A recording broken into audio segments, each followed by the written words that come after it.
तसेंगना BJP लेंगाक असिना मोदी जी की लेंगाक असिगी मखासिदा opposition si leiba ngamaktabagi phibam ama lakpa attacks to the oppositions maruwaina aikoi Indian National Congress Party masida yamna sathiba mongda attack tawba aikoi si khongsu kaktatpa khut adagi khutsu kaktatpa aikoi si hingi haibata ngaibadawna thambagi type ama BJP ki lengak asin satharakwa masigi matangni maroina Congress ki Indian National Congress ki fund se masidi aikoi ki public sing na khaiba public sing ki donations aikoi ki leiriba Congress party ki state sing da leiriba MLAs enable MLAs parliament ki MP sing adagi party ki members sing masidagi aikoi na sahi ki donate tawba membership fee sing singba public ki fund yamna pure akoi ki white money akoi ki leiriba mayam sing ki donation ki fund sina akoi ki Congress party chalaibani mayam na su khangbiri baduni hojik party ki account sida 285 crore khak akoi ki donations adegi mayam sing si leiba public ki fund se masi akoi lakadu election sigi tha amata ngaisela pa sigi mamang tha amagi ahead of 1 month of the announcement of the elections masida sida akoi account kuno makse freeze tawsingre aduna maram warkanda masigi leiriba masi tinjalibasi income tax department nani masigi 285 crore rupees se masi hojik leiriba 2017 18 dagi horakanda masigi account mayam adagi plus 1994 95 swaidigi sitaram kestrina aikoi gi thabak se puri ngai matam dagi horaga sahi kun kunthra gi wari gi mayam sikse hojikta election thama khak ngai ri ba mamang sidagi aikoi gi account se freeze toksin diba aduna masigi leiriba se masi particularly aikoi ki party si masi function tawdana naba adagi party ki democracy ki leiba parliament election lakpa haibasi yamna maru oibani masida sahi manga gi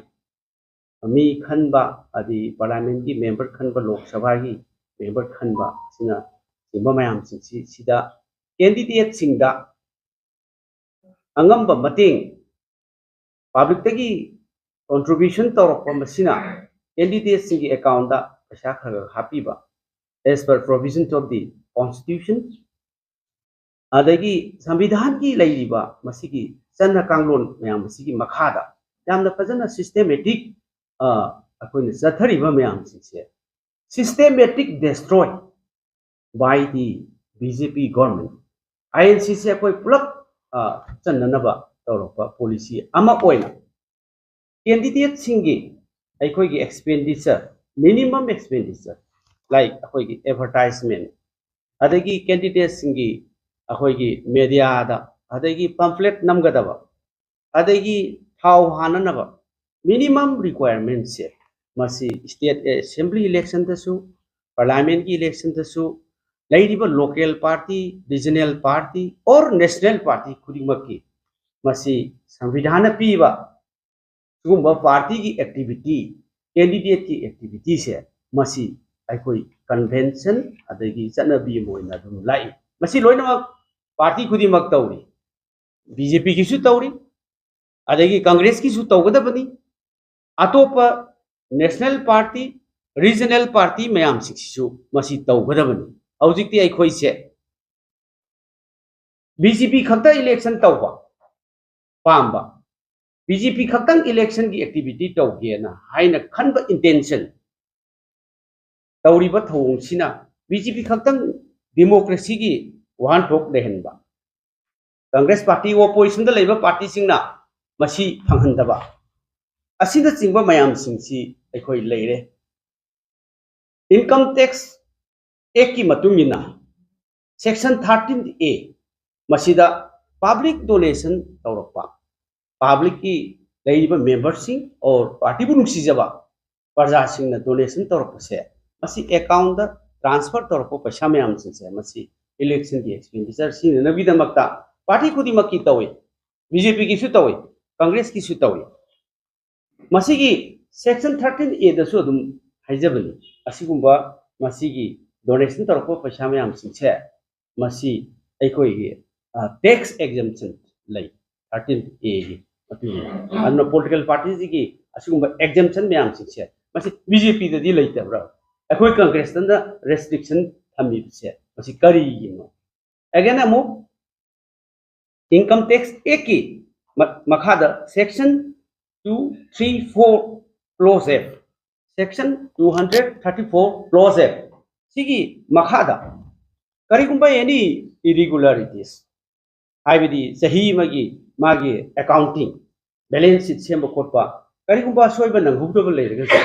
magi taxable amount chargeable amount penalty masi only 10,000 adu Congress study housing makoina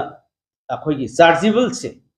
sigumba irregularity khara leire aduga chargeable se masi 210 crore ni hairiye masi akhoi gi party gi paisa se parja gi paisa se the money of the people,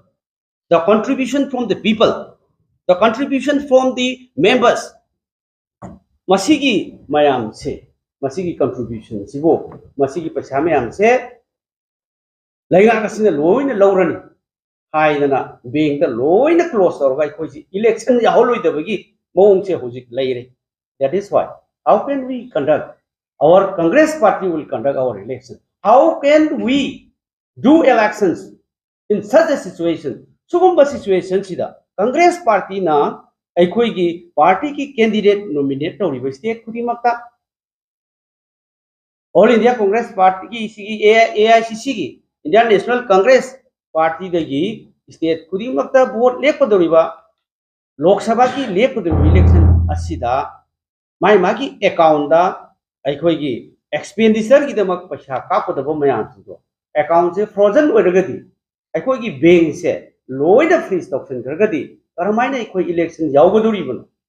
karamaina aikoi gi apamba phungdokodoribno karamaina aikoi gi media da social media da adagi aikoi gi electronics media da aikoi gi masida charge pigdabo mayam se aikoi karamaina election tawgani aduna Congress ti INCD election yaholaroi BJP khakta election tawrani haibagi mawongda aikoi gi paisa punamak transfer tawgiba bank da loina seize tawsilkan da income tax department na loina aikoi gi frozen tawrga thambase masi yamna laiba thiba misiang mikhai naiba aduga aikoi da election taholoi dawa mi magi body of a human body masidai sida makongsu makutsu kakthalaga thambadawna aikoi gi party se thambadawna thamba aduna aikoi se movement dagi adagi wangang badasu threat tawba movement su yahandaba aikoi gi financial system mayam aikoi gi donation public ki fund mayam su loina freeze tawtanba masi